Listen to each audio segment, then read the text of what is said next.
होली में रंगे तनी गलिया, होली में रंग रंगे तनी गलिया, होली में रंगे तनी गलिया।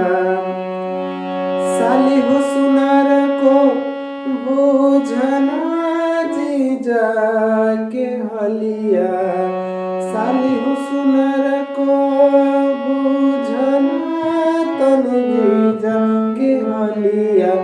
होली में रंग तन गलिया,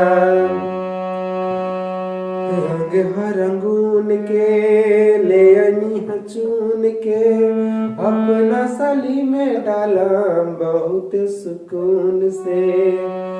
अरे अवना साली जी डाली बहुत सुकून से। अरे ए दुलरो साली हो जी जाके मनवा राख द, काहे खिसियाइल बाड़ू कौन खिसे ताक द। कि रंग हरंगून के ले अनी चुन के अपना साली में डालम बहुत सुकून से।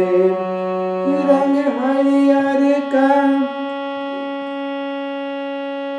लाल का पियर का, रंग हरियर का ले अनी भर थालिया। होली में रंग तनी गलिया, होली में रंग